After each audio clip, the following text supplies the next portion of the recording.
നമ്മൾ ശാസ്ത്രത്തിൻ്റെ പരീക്ഷണ നിരീക്ഷണങ്ങളുടെ രൂപം എടുത്തു നോക്കുക. എന്താണ് ടെലസ്കോപ്പ്, മൈക്രോസ്കോപ്പ്, ലിറ്റ്മസ് ടെസ്റ്റ്, ഇതെല്ലാം ഭൗതിക പദാർത്ഥങ്ങളെ പഠിക്കുകയാണ് അല്ലേ. ടെലസ്കോപ്പ് ഉപയോഗിച്ചുകൊണ്ട് നമ്മൾ ദൂരെയുള്ള കാര്യങ്ങളെ ഒബ്സർവ് ചെയ്യാൻ ശ്രമിക്കുന്നു. മൈക്രോസ്കോപ്പ് ഉപയോഗിച്ച് വളരെ സൂക്ഷ്മമായ കാര്യങ്ങളെ നമ്മൾ ഒബ്സർവ് ചെയ്യാൻ ശ്രമിക്കുന്നു. അതുപോലെ തന്നെ മറ്റ് ടെസ്റ്റുകൾ വഴി, ലാബിലുള്ള പല പരീക്ഷണങ്ങൾ വഴി ഭൗതിക പദാർത്ഥങ്ങളെക്കുറിച്ചാണ് നമ്മൾ പഠിച്ചുകൊണ്ടിരിക്കുന്നത് അല്ലേ. എന്നാൽ രണ്ടാമത്തെ ഒരു ചോദ്യം, ആരാണ് ദൈവം? ദൈവം എന്ന് നമ്മൾ പറയുന്ന ദൈവത്തെ ശാസ്ത്രീയമായി തെളിയിക്കാൻ പറ്റുമോ എന്നുള്ളതാണല്ലോ ചോദ്യം. ആരാണ് ദൈവം? നമ്മൾ ദൈവം എന്ന് പറയുമ്പോൾ ആരെയാണ് ഉദ്ദേശിക്കുന്നത്?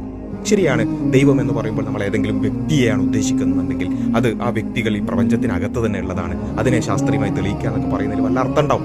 അല്ലെങ്കിൽ വല്ല കല്ലിനെയോ മുള്ളിനെയോ മുരടിനെയോ മൂർഖൻ പാമ്പിനെയോ അല്ലെങ്കിൽ ചന്ദ്രനെയോ സൂര്യനെയോ ഒക്കെയാണ് ദൈവമായി നമ്മൾ മനസ്സിലാക്കുന്നത് എങ്കിൽ അതിനെ ഈ പ്രപഞ്ചത്തിനുള്ളിലുള്ളതാണല്ലോ, അത് ദൈവം ആണ് എന്ന് ശാസ്ത്രീയമായി തെളിയിക്കണം എന്ന് പറയുന്നതിലൊക്കെ കുറച്ച് അർത്ഥം ഉണ്ടാവും. പക്ഷേ വിശ്വാസികൾ, യഥാർത്ഥ വിശ്വാസികൾ എന്തിനെയാണ് ദൈവമായി മനസ്സിലാക്കുന്നത്?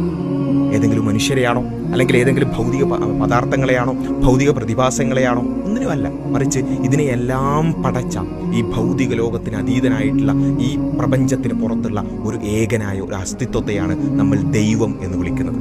അതായത് ഈ ഭൗതിക പ്രപഞ്ചത്തിന് പുറത്താണ് സാക്ഷാൽ ആരാധ്യം, അതായത് യഥാർത്ഥ ദൈവം, അതായത് അറബിയിൽ നമ്മൾ പറയുന്ന അൽ ഇലാഹ് അഥവാ അള്ളാഹ് എന്ന് പറയുന്നത്.